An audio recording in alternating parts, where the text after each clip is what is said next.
जब बीजेपी पर खुद आई थी आंच, तब क्यों नहीं करवाई सीबीआई से जांच। पूर्व सांसद रामस्वरूप शर्मा की मौत का रहस्य आज भी बरकरार। क्या थी मोदी के सुदामा की सबसे रहस्यमयी मौत की कहानी। विमल नेगी की मौत से फिर याद आए रामस्वरूप शर्मा।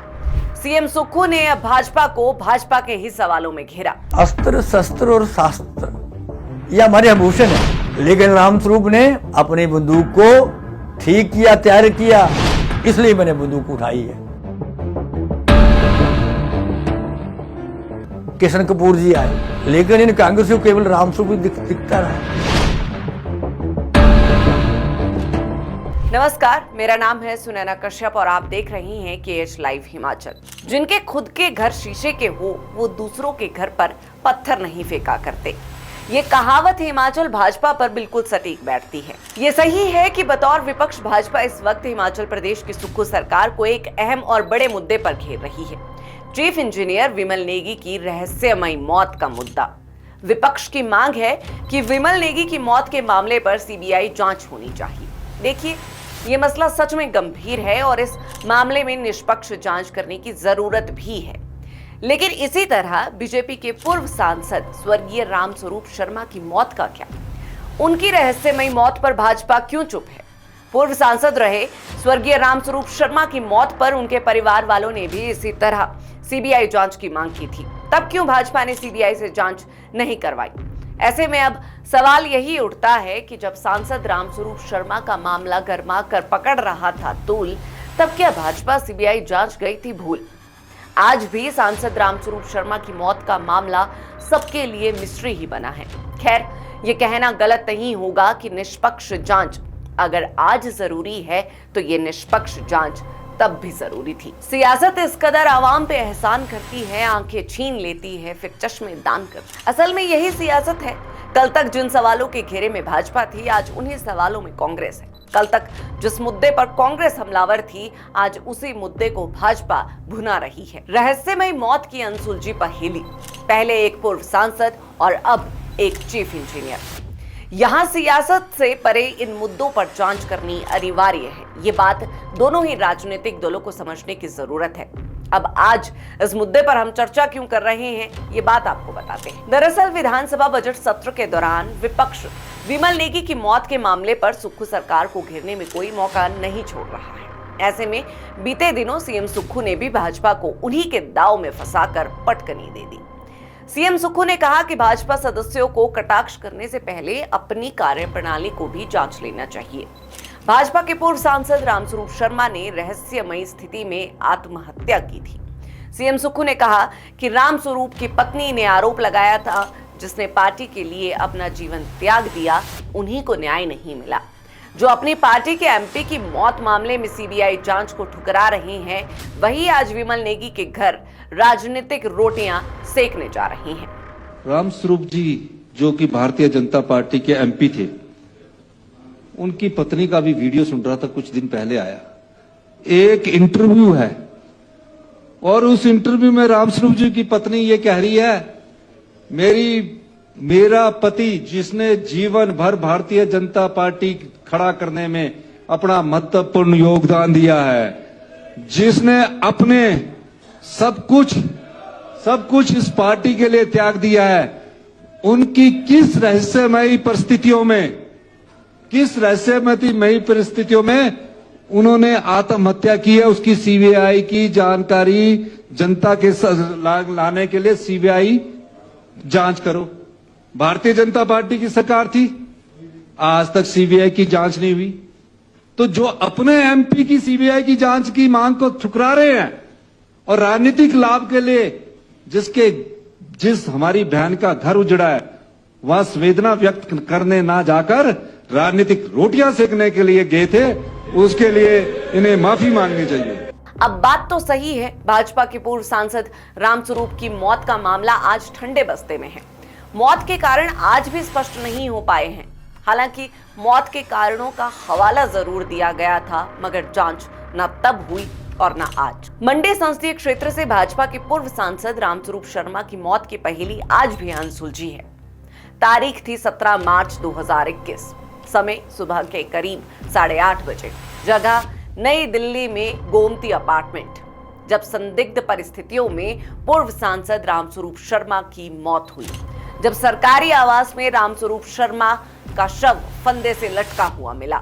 उनका दरवाजा अंदर से बंद था। पुलिस ने दरवाजा तोड़कर शव बाहर निकाला। कारण क्या थे ये कोई नहीं जानता, बस खबरों में सुना कि वो कुछ समय से अस्वस्थ थे और अपनी बीमारी की वजह से डिप्रेशन में थे। अब इस बात में कितनी सच्चाई है ये हम नहीं जानते। रामस्वरूप शर्मा के परिजनों ने प्रधानमंत्री कार्यालय से लेकर भाजपा के वरिष्ठ मंत्रियों से मुलाकात कर मौत के कारण जानने के लिए उच्च स्तरीय जांच की मांग की, लेकिन कई साल बीत गए और ये मामला अब भी फॉरेंसिक रिपोर्ट में ही अटका हुआ है। मंडी को छोटी काशी का नाम दिलाने का श्रेय रामस्वरूप शर्मा को ही जाता है। रामस्वरूप शर्मा प्रधानमंत्री नरेंद्र मोदी को बड़ी काशी का सांसद कहते और खुद को उनका मित्र बताकर सुदामा कहलाते थे। एक वक्त था जब प्रधानमंत्री नरेंद्र मोदी मुख्यमंत्री तक भी नहीं थे। ये 1997-98 की बात है, जब नरेंद्र मोदी हिमाचल में बीजेपी के प्रभारी थे। उस दौरान हिमाचल के पूर्व मुख्यमंत्री प्रेम कुमार धूमल सहित कई नेताओं से उनकी अच्छी दोस्ती थी। हिमाचल में तब नरेंद्र मोदी बीजेपी के प्रभारी थे और दिवंगत सांसद रामस्वरूप शर्मा प्रदेश के संगठन महामंत्री। प्रधानमंत्री नरेंद्र मोदी के हिमाचल पर भारी रहते प्रदेश में प्रेम कुमार धूमल के नेतृत्व में बीजेपी सरकार सत्ता में आई थी। इस जीत में दिवंगत रामस्वरूप शर्मा प्रधानमंत्री नरेंद्र मोदी के सारथी बने थे। चूंकि हिमाचल में संगठन के रूप में रामस्वरूप शर्मा के पास अहम जिम्मेदारी थी। रामस्वरूप शर्मा के संगठन को चलाने की कुशलता नरेंद्र मोदी को लाभदायक सिद्ध हुई थी, जिससे पार्टी हिमाचल में सत्ता में आई। प्रधानमंत्री नरेंद्र मोदी के साथ इस रिश्ते की वजह से ही उनको 2014 के लोकसभा चुनाव में छुपे हुए रुस्तम की तरह मंडी संसदीय क्षेत्र से टिकट मिल गया। रामस्वरूप शर्मा की राजनीति में एंट्री का किस्सा भी कमाल है। रामस्वरूप शर्मा कबड्डी के नेशनल प्लेयर रहे। खेल कोटे से वो NHPC में नौकरी पर लगे थे, लेकिन 1985 में नौकरी छोड़कर वे पूरी तरह संघ के प्रचारक बन गए। वे Himachal Pradesh civil supply corporation के उपाध्यक्ष मनोनीत हुए थे। सितंबर 2014 में विदेश मामलों पर स्थायी समिति के सदस्य चुने गए। सितंबर 2014 में ही वे पर्यटन और संस्कृति मंत्रालय के तहत परामर्श समिति के सदस्य भी चुने गए। रामस्वरूप स्वर्गीय वीरभद्र सिंह की पत्नी प्रतिभा सिंह को हराकर पहली बार सांसद बने थे। 2014 में उन्होंने पहली बार पूर्व मुख्यमंत्री रहे स्वर्गीय वीरभद्र सिंह की पत्नी और पूर्व सांसद प्रतिभा सिंह के खिलाफ चुनाव लड़ा और करीब 39,000 मतों से जीत हासिल की। मंडी जिला भाजपा में विभिन्न पदों पर रहने के बाद रामस्वरूप शर्मा 2 बार प्रदेश संगठन महामंत्री रहे।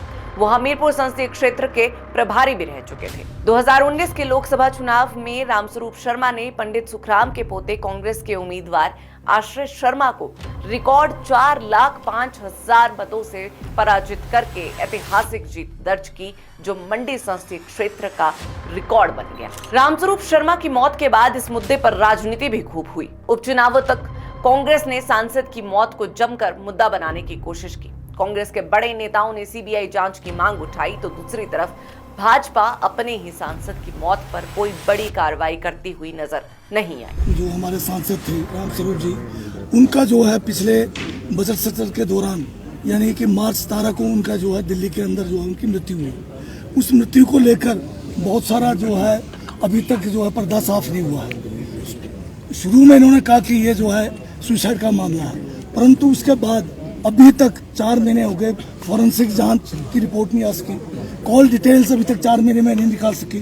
तो उनके बेटे ने भी जो है वहाँ पर जाकर दिल्ली पुलिस से, नितिन गडकरी से, मुख्यमंत्री से सबसे जो है गुहार लगाई कि इसकी जांच जो है तेजी से की जाए, सीबीआई से की जाए।